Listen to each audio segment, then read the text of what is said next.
1846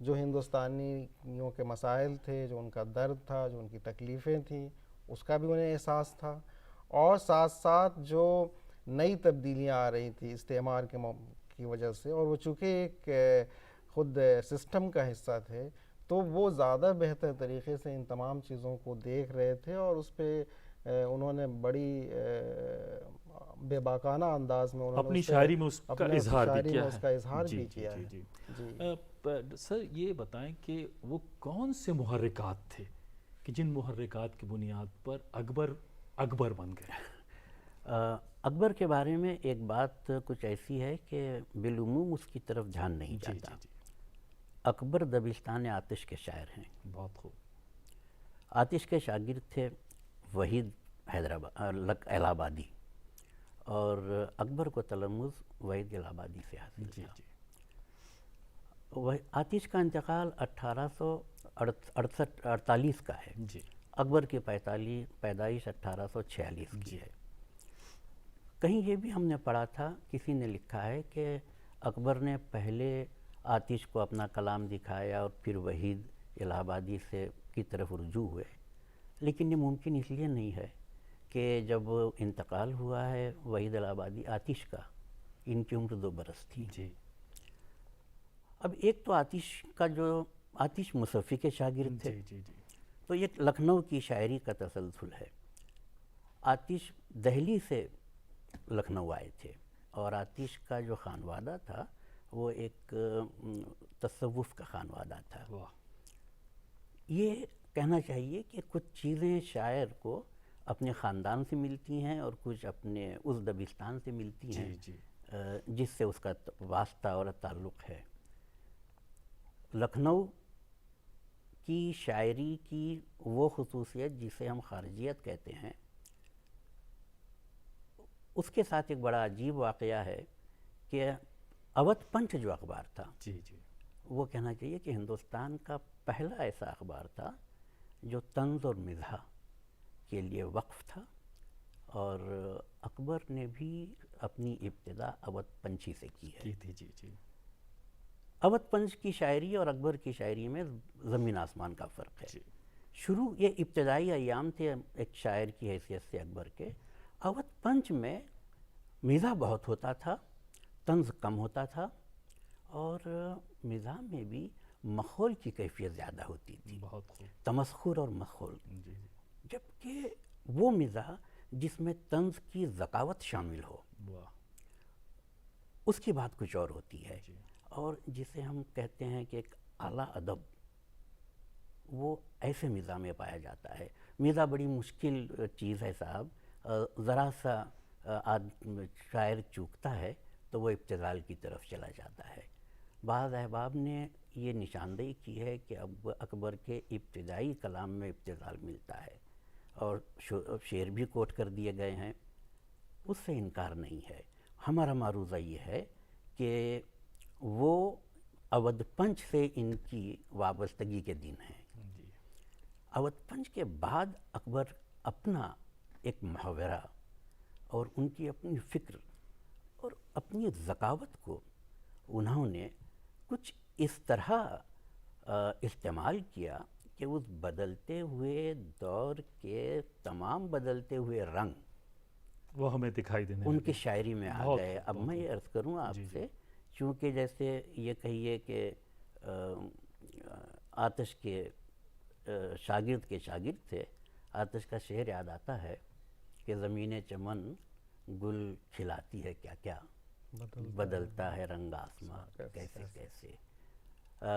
رضا حیدر صاحب، یہ وہ زمانہ تھا جس کی طرف ابھی اخلاق خان صاحب جس کا ذکر کر رہے تھے کہ ہندوستان کے زمین آسمان بدل چکے تھے۔ جی جی جی انگریز کلکتے سے دلی آ چکا تھا، جی جی دلی دربار ہو چکا تھا، اور انگریز باقاعدہ حاکم بن چکا تھا۔ بلکہ اکبر نے اپنے ایک شعر میں یہ بات کہی ہے کہ صاحب کلکتے سے تو انہوں نے خوب تجارت کی، اب ذرا یہ دیکھتے ہیں کہ دلی میں یہ شاہی کیسے نبھائیں گے۔ بہت خوب۔ تو یہ جو رنگ بدل رہا تھا، اکبر اس بدلتے ہوئے رنگ سے اپنی شاعری میں رنگ بھرتے ہیں۔ اخلاق احمدان صاحب، آپ نے تحریکات کا ذکر کیا کہ وہ انہوں نے سر سید تحریک کو بھی دیکھا، گاندھی جی کی تحریک سے بھی اب متاثر ہوئے یا نہ ہوئے وہ تو ان کے کلام کو پڑھ کر کے اندازہ تھا، تو ان تحریکات کے بارے میں آپ کو ذرا روشنی ڈالیں۔ مجھے یاد آتا ہے خود اپنی علی گڑھ کی طالب علمی کا زمانہ، جب ایک مدت کے لیے سردار جعفری صاحب وہاں آئے ہوئے تھے، اور وہاں پہ میرے خیال سے وہ وزٹنگ پروفیسر کی حیثیت سے تھے، اور ہم لوگ طالب علم تھے، ان سے ملتے تھے، ان کے ٹاکس ہوتے تھے۔ انہوں نے ایک بڑے نکتے کی بات کہی تھی کہ حالی رویا، اکبر ہنسا اور اقبال نے فکر کیا۔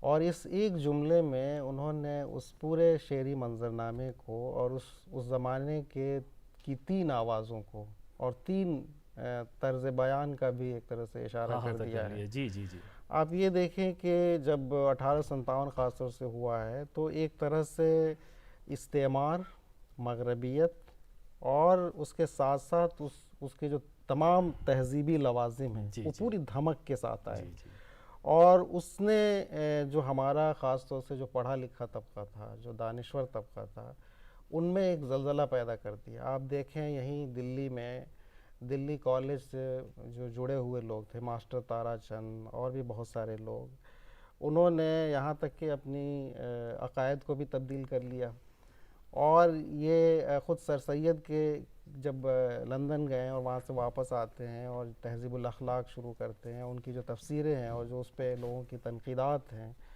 اس پہ بھی کہیں نہ کہیں اس کا اثر دکھائی دیتا ہے۔ اور یہ صرف یہیں تک محدود نہیں تھا، پورے ایشیائی دنیا میں آپ دیکھیں، بعد میں چل کے ترکی میں جو کمال پاشا کی جو پوری تحریک چلتی ہے، اس کے پیچھے بھی یہی ہے کہ آپ اپنی ایک طرح سے بے اعتدالی ہے۔ وہ یہ اکبر الہ آبادی پہ جو عام طور سے رجعت پسندی کا بھی ایک الزام لگتا ہے کہ وہ مطلب تجدد کے خلاف ہے، ایسا نہیں تھا۔ انہوں نے اس بے اعتدالی کو، جو سب کے یہاں نظر آتا ہے، یہ ان لوگوں کا بڑا کام ہے، وہ سر سید کا یا تمام لوگوں کا، لیکن ایک طرح سے روب بھی دکھائی دیتا ہے۔ معین الدین جناواڑی صاحب، یہ بتائیں کہ وہ بات وہی آ گئی کہ رنگ پورا بدل رہا تھا اور اس کے اثرات جو ہیں وہ اکبر کی شاعری میں ہمیں دکھائی دیتے، پورا عہد بدل رہا تھا۔ بہت خوبصورت اشارہ کیا آپ نے کہ وہ عہد بڑا عجیب و غریب عہد تھا۔ اور دیکھیے، بڑا دلچسپ منظرنامہ ہے کہ اکبر جس عہد میں تھے اس میں 3 رویے پائے جاتے تھے۔ جی جی، جب بھی ایک عبوری دور آتا ہے اور پھر وہ عبور جو ہے انقلاب کی تکمیل ہو جاتی ہے، تو 3 رویے ہوتے ہیں۔ ایک مزاحمت کا ہوتا ہے، ایک سپردگی کا ہوتا ہے، اور ایک ایسی بغاوت کا ہوتا ہے جو کسی صورت انقلاب کو تسلیم کرنے کے لیے راضی نہیں ہوتا۔ اکبر ایک مزاحمت کے شاعر ہیں، اور مزاحمت کا معاملہ یہ ہے کہ مزاحمت جانتی ہے کہ ہماری مزاحمت کے باوجود حالات بدل کے رہیں گے۔ مزاحمت ہوتی اسی لیے ہے کہ ہم بدلنا نہیں چاہ رہے ہیں، لیکن ہم یہ جانتے ہیں کہ بہرحال ہم کو بدلنا ہے۔ اکبر کے یہاں یہ بات بہت صاف تھی۔ اپنی ایک غزل میں انہوں نے کہا ہے کہ صاحب گناتے ہیں کہ یہ تبدیلیاں ہو رہی ہیں اور یہ سب ہو جائیں گی، اور ہم کیا بھئی کل کو ہم نہیں رہیں گے اور یہ سب کچھ ہو چکا ہوگا۔ تو اکبر کے یہاں کچھ مزاحمت کا رنگ، خوبی یہ ہے کہ انہوں نے طنز کے ساتھ شاعری کی ہے۔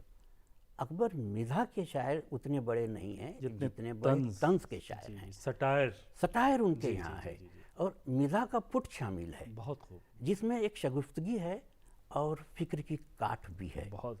اکبر نے جیسا آہن صاحب فرما رہے تھے کہ اس وقت عہد کی جیسے ایک جنگ آزادی ابھی ختم ہو چکی تھی اور پوری طرح سے ہندوستان غلام بن چکا تھا۔ غلام بننے کے بعد اکبر یہ کہہ رہے ہیں کہ صاحب بدلنا تو ہے، لیکن اس طرح نہیں بدلنا ہے کہ ہماری شناخت ہم سے چھین جائے۔ بہت خوب۔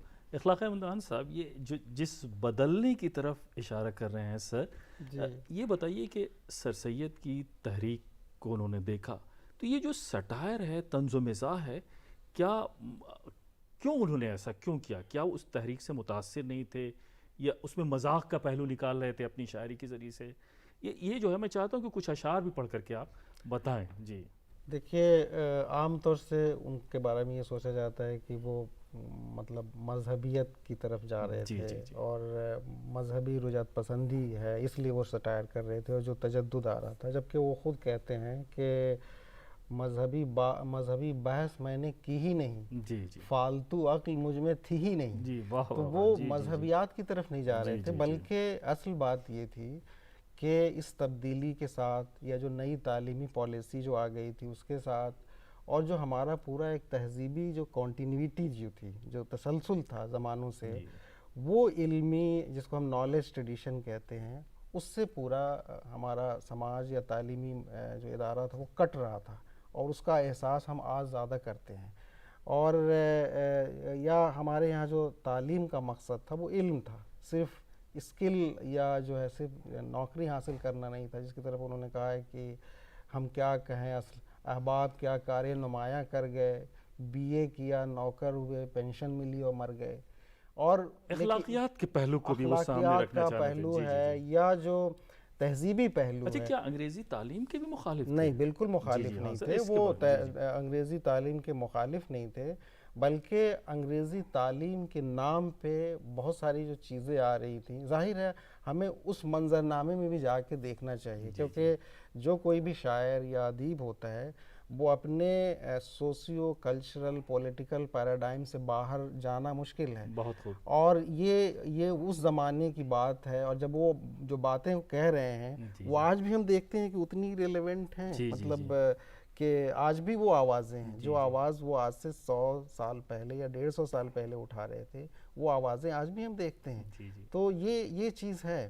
اور ہم چاہیں گے کہ کچھ اشعار بھی آپ سے سنیں، لیکن اس سے پہلے سر ایک بڑا اہم سوال یہ ہے کہ ان کی جو پوری شاعری ہے اس میں جو سماجی برائیاں جو تھیں اس کی طرف بھی طنز و مزاح کے ذریعے سے اشارہ کرتے ہیں، اور اس کے علاوہ ٹرمینالوجیز بھی استعمال کرتے ہیں، اصطلاحیں بھی ہیں، بدھو کی، جمن کی، اور اس طرح کے ٹٹو کی، اس طرح کی جو اصطلاح. تو آپ چونکہ ظاہر سی بات ہے آپ نے پڑھا بھی ہے، پڑھایا بھی ہے، لکھا بھی ہے اکبر کے اوپر. اکبر نے ایک جملے میں اپنی تمام شاعری کو سمیٹ لیا ہے ایک شعر میں، جس میں وہ یہ کہتے ہیں کہ بھئی اس مغربی تعلیم میں کوئی خرابی نہیں، کوئی خرابی نہیں، سوائے اس کے روشنی بہت ہوتی ہے، نور چلا جاتا ہے. واہ.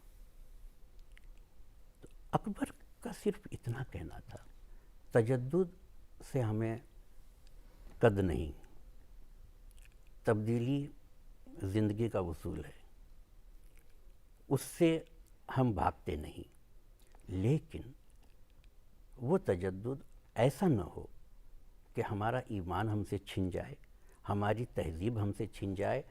اس میں ایک مسئلہ یہ ہے کہ تہذیب کا تصور جب یہ کہتے ہیں کہ چھن نہ جائے تو گویا ایک بہت ہی جامد تصور ہے. اگر وہ جامد تصور ہے تو آپ سے چھن سکتا ہے، اگر وہ سیال تصور ہے تو کوئی اس کو چھین نہیں سکتا. انگریز کے آنے کے بعد تہذیب کا سیال ہونا ہی ہے جس نے انگریز کے اثرات کو اپنے اندر جذب کر لیا. اکبر اس کا بھی احساس رکھتے تھے، لہٰذا ان کے اشعار میں جیسا آن صاحب کہہ رہے تھے، ہمیں یہ بات کھل کر ملتی ہے کہ صاحب جتنی خوبیاں ہیں ان کی ہمارے لیے قابل قبول ہیں، لیکن وہ جو ہم سے کہتے ہیں کہ آپ کے اندر کوئی خوبی نہیں، ہم اس سے راضی نہیں ہیں. بہت اچھا. میں چاہتا ہوں سر کچھ اشعار پڑھ کر کے آپ سنائیں. یہ تو ظاہر سی بات ہے کہ گفتگو ہو اور اکبر کے اشعار نہ، جو نئے دور کا کے زمانے میں جو ایک ہپوکریسی اور وہ ہے، اس پہ بھی وہ طنز کستے ہیں اور کہتے ہیں کہ میں بھی ہوٹل میں پیو، چندہ بھی دو مسجد میں، شیخ بھی خوش رہیں دشیطان بھی بیزار نہ ہو. تو یہ جو پوری مطلب یہ ہے کہ زندگی میں دو روئی نہیں ہونی چاہیے، اس پہ انہوں نے وہ کیا ہے. یا جیسے کیا کہوں اسلاف کیا کہوں مرنے کے بعد کیا ہوگا، پلاؤ کھائیں گے احباب فاتحہ ہوگا. تو اس طرح کی چیزیں یا جو اخبارات کے حوالے سے بھی بات انہوں نے کی ہے کہ بیسیکلی جو انٹلیکچول انٹرونشن ہونا چاہیے اس پہ انہوں نے کہا ہے کہ جب توپ مقابل ہو تو اخبار نکالو. تو اس طرح کی باتیں اکبر کے ہاں ملتی ہیں. خواتین پہ کی بے پردگی کے حوالے سے بھی وہ کہتے ہیں کہ مطلب وہ عام طور سے وہ دیکھتے ہیں کہ جو لوگ کالجز میں جا رہے ہیں یا شہروں میں جا رہے ہیں یا اس طرح سے کر رہے ہیں، تو ان کا یہ ماننا تھا، اور بہت ساری جگہوں پہ ہم آج بھی دیکھتے ہیں کہ وہ یہ کہتے ہیں کہ آپ تعلیم حاصل کریں، جدید تعلیم حاصل کریں، لیکن جو اپنے اقدار ہیں ان سے دور نہ ہوں. یہ ایک ایسے آدمی سے جو ایک روایتی پس منظر سے آتا ہو، بہت ہی ظاہر ہے، اور روایات کا پاس رکھتے ہوئے اور تجدد، تعلیم اور جدت کے اختیار کرنے پہ وہ زور دیتے ہیں. بہت خوب. بھیا رضا حیدر صاحب ہمارے ایک بڑے مشہور کارٹونسٹ ہو گزرے ہیں آر کے لکشمن. لکشمن کے کارٹون جب میں دیکھتا تھا، اور ٹائمز آف انڈیا میں پہلے صفحے پر چھپتے تھے ان کے کارٹون، تو ایک کامن مین دکھایا جاتا تھا. وہ زندگی کو کامن مین کی نظر سے دیکھتے تھے. اکبر کے یہاں وہی کامن مین پایا جاتا ہے جسے انہوں نے کبھی وفاقی کہا ہے، کبھی بدھو میاں کہا ہے، اور وہ زندگی کو کامن مین کی نظر سے دیکھنے کا کام بھی کرتے رہے ہیں. ایک شعر ان کا گاندھی کے تعلق سے ہے. کہتے ہیں کہ بدھو میاں بھی حضرت گاندھی کے ساتھ ہیں، بدھو میاں بھی حضرت گاندھی کے ساتھ ہیں، گمشت خاک ہیں پر آندھی کے ساتھ ہیں. بہت خوب، واہ واہ. ایک جگہ کہتے ہیں کہ صاحب کہ بھی گاندھی کے تعلق سے کوئی پیش بینی نہیں کی جا سکتی. کیوں نہیں کی جا سکتی؟ کیونکہ آندھی کے سامنے آدمی کی آنکھیں بند ہو جاتی ہیں. اور پھر ایک فلسفہ ہے تیغ کا، ایک سکوت کا، باقی سب جو کچھ ہے وہ تار ہے عنکبوت کا. نان وائلنس کے حق میں وہ نہیں تھے. وہ نہ صرف نان وائلنس کے حق میں نہیں تھے بلکہ وہ زندگی کو فعال زندگی دیکھنا چاہتے تھے. اور تحریک آزادی کے تعلق سے بھی ان کا موقف یہی تھا. لیکن ظاہر سی بات ہے وہ اس طرح سے کھل کر تحریک آزادی کا ساتھ دے ہی نہیں سکتے تھے، اس لیے نہ کہ انہوں نے انگریزوں کی دیا. حکومت میں وہ نوکر تھے، وہی جج بنے بیٹھے تھے. لیکن تمام ہمدردیاں لیکن کیا گاندھی کے ان کے ساتھ کچھ اشعار میں کچھ اس طرح کے اشارے ملتے ہیں تحریک آزادی کے تعلق سے نہیں کہ وہ چاہتے ہیں کہ ان پابندیوں سے نکل آئے؟ نہیں، وہ انگریز کی حکومت سے آزادی نہیں چاہتے تھے، انگریز کے اثر سے آزادی چاہتے تھے. بہت خوب، بہت خوب. اچھا سر، ایک بہت اہم سوال یہ ہے کہ یہ پوری جو ان کی جو شاعری ہے، تو انہوں نے قطعات بھی کہیں، نظمیں بھی کہیں، غزلیں بھی کہیں، تو یہ جو طنزیہ اور ظرافت کی جو اس سے ہٹ کے بھی کچھ باتیں ان کی شاعری میں موجود ہیں، جیسے غزلیں اس طرح کی. دیکھیے ان کی تمام تر ذکاوت ایک تو مزاح کا پٹ لیے ہوئے ہے جو ان کی بنیادی شناخت ہے، لیکن وہی ذکاوت سنجیدہ شاعری میں جب سامنے آتی ہے. شروع کے جو شاعری تھی وہ بڑی سنجیدہ شاعری شروع کی رہی اور عمر بھر وہ سنجیدہ شاعری کہتے رہے. اور غزل کے وہ بہت اچھے اور بہت بڑے شاعر ہیں. اور غزل میں ان کے یہاں تصوف کے موضوعات ہیں، اور وہ جو دہلی کی شاعری کی داخلیت ہے غزل میں، وہ لکھنؤ کی باتیں، لکھنؤ کا مزاج، لکھنؤ کے موضوعات ان کے یہاں نہیں ملتے. بہت سنجیدہ شاعری کرتے ہیں. جیسے ایک شعر انہوں نے اپنی اس میں کہا تھا کہ رنگ حافظ پر بہک جاتے ہیں ارباب مجاز، رنگ حافظ پر بہک جاتے ہیں ارباب مجاز، یہ نہیں سمجھتے وہ بادہ پرستی کیا تھی. بہت خوب، بہت خوب. اخلاق صاحب، یہ زبان بھی بہت سیدھی سادھی استعمال کرتے ہیں، جس کی طرف ابھی سر نے اشارہ بھی کیا کہ عوام کی زبان استعمال کی انہوں نے، تو وہ اس زبان کے تعلق سے کچھ آپ. ان کے